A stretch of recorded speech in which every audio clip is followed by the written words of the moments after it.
Hello, this is the How-To series, and in this video we'll be going over how to interpret your degree audit. In a previous video, I showed you how to generate a degree audit that is correct for whatever you're looking for, so if you need to refer back to that, then you absolutely can. Your degree audit is like an electronic graduation tracker that shows you all of your progress, that you're on track for graduation, and anything else that you would need to look for and what progress you need to make before you graduate. Advisors will often check on these if you have a meeting coming up or anyone who would just need to check on your progress. The first thing you should do when you get here is make sure that it's your name and the specific major you were trying to run. If you look down right here, it says prepared on, and then it tells you the exact time and date that this audit was made. And why that's really helpful is because in my previous video, I talked about how degree audits don't automatically update for you. So if you have any new grades come in or you change a bit of your classes, you would need to make sure you run a new one so that all the information is accurate and up to date. So that's how you can always check on what time and what specific day you ran your degree audit. Right here, we have some graphics at the top, and I'll go over what these mean. So right here, it's really important to remember this isn't only showing you things for your major. It's actually talking about all of the 122 credits you need to graduate, no matter what your major is. So green means all of the credits that I've completed. Blue will always be in progress. And then red is how many you still have left to go, / that unfulfilled. And just once again repeating, this isn't only for your major or what you have to go for your major requirements. It's talking about those in total, the 122 credits you need to graduate. Right here is your GPA, and then this will look a little different for everybody, whether you have a GPA requirement for your major, if you're in honors, or if you have an emphasis in your major. And these colors are the exact same as this pie was over here. And then you have your GPA again. This right here is a little blurb of the U making sure to tell you that this report is not an official transcript of grades. So if you ever needed proof of enrollment or exactly what your grades were, this would not be what that either department or office is looking for. If you ever needed an unofficial transcript or anything like that, you can find other ways to get those in CIS, but your degree audit would not be what anyone is looking for.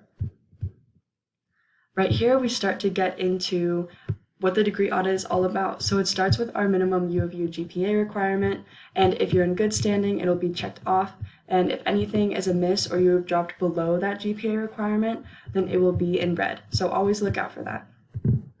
Right here, we start with our total hour requirement, and this is what I was talking about above, the 122 credit hours required. So most of these will stay the same no matter what audit you're running. Right here is repeated courses and or courses with CR grades, which is when it's a credit non-credit class. So those will always show up right here along with any courses that you've taken again. And then right here we start to get into the upper division hours, minimum of 40, and this is the one that your major will mostly incorporate into your schedule, so you don't have to worry about it too much. But all of those classes will show up right here if you ever needed to check on how you're doing with your upper division hours. Next, in this section, we get to our residence hour requirement, and you don't have to worry about this too much unless you're a transfer student. That's what this is mostly relevant to.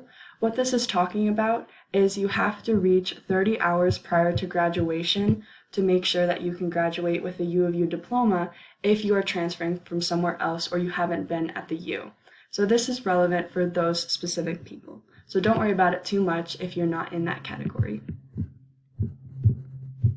Now moving on to general education requirements. So we have our American institutions, writing requirements, and if it's checked off, then you won't see the options for the classes anymore.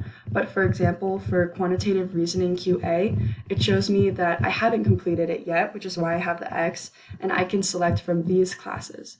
This is super helpful because you can go into class schedule and you can look up these classes, and then we have a video where we've gone through that, but you can look at all the times, sections, everything that you need. But it tells you right here what courses would check off this in your degree audit, so that's super helpful.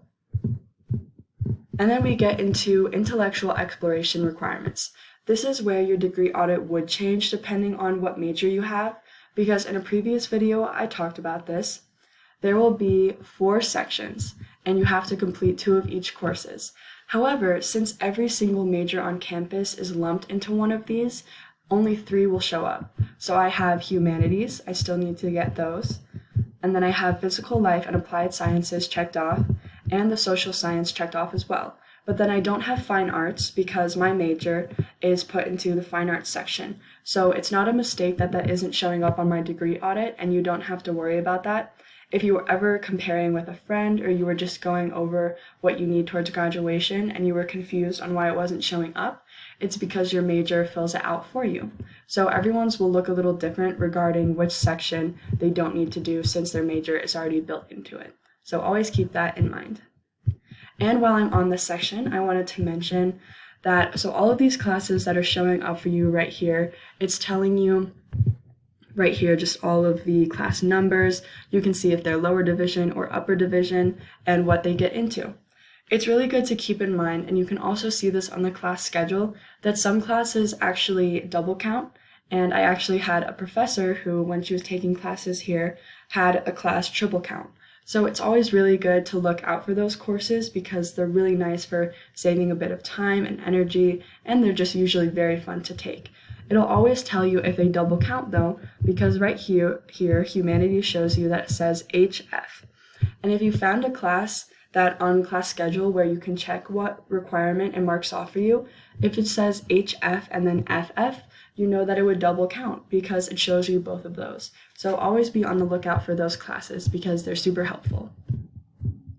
Moving on into university bachelor degree requirements, this is where we get into all the upper division. So it's upper division writing, and I can select from all of these courses here, which is very helpful.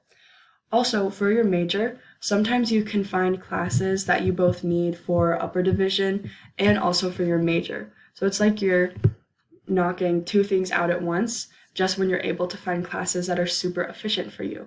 So also be on the lookout for those. Then we get into diversity requirement and international requirement. And then this is where if you have anything additional added onto your degree, for example, for me, I have the honors degree requirements right here now. It tells you anything that you would need to know. So if you have a GPA requirement, the core of it, all the electives, and then we get into just this specific thing of honors, so I won't spend too much time on that, but you can always go through these and see what you still need to do. And if anything looks amiss, then you should always meet with your advisors. Then we get on to major requirements. This is really important. It tells you what college it's with, your specific major, and then also the catalog year, which is just really important for remembering that you're on the right degree audit for what you need. It tells me right here that all courses must be completed with a grade of a C or better. So if I ever got a grade lower than that, then I would either need to retake that course or meet with an advisor to talk about what my next course of action would be. So here it shows me my freshman year and all my completed courses, and it shows me all of these right here, and if I have any in progress, to actually have that become a check instead of an X. And then right here is sophomore year, and most all of these are in progress, and then it'll show you all of the options right here. So it's really important to look at that right here it says needs, and it says 4 courses, but then it says select from, and it only gives me 4 options. So I know that even though it's telling me select from, I can't actually be selective. I have to take all of these. But then, for example, on senior year, it says needs 3 courses right here, and then it says select from, and I have a lot more options, and I have the word or here.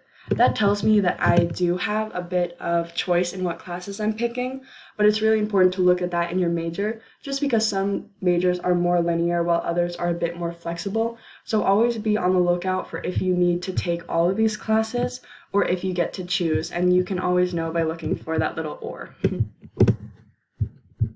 And then right here is all of the in-progress courses. It's just what you're taking for the semester and what courses you're currently in. So that IP means in progress. Right here we get into general electives, and general education and general electives are they're worded closely together, but general electives are classes that didn't count for your major or your bachelor degree requirements, and they also weren't lumped into general education, but they still count towards those 122 credit hours before you can graduate. So right here, I don't have any, but between general electives and then summary of courses taken at the university, so again, it would be right between them, you would have any AP, IB, or transfer credits. So if you were ever wondering if any of those showed up to the U, you could look at your degree audit, and if they're not here yet, then that's how you would know that either something is wrong or that the U just needs a bit more time to process them. If you had really expected them to be here and you had called in a few times and they still weren't showing up, that's when you would want to meet with some department on the University of Utah campus so that you could get things sorted out. But if any of that was transferred to the U, then it would show up here. And then this, lastly, is a summary of all courses taken here at the University of Utah, so it'll just show you all of those ones. And so that was the end of the analysis, and I know that was a ton of information, but this is actually what the U will look at, and it's what the graduation office will look at to make sure that you are eligible for graduation. So you should always be coming in and checking on this to just see if all the information seems correct to you. Because if there's a lack of something or there's something there and you're feeling confused about it, you should always meet with someone rather than wait, just to make sure that all of your progress and all of the things that you're doing at the U are being accurately recorded. That's the end of the video, and I hope that's helpful in interpreting your degree audit.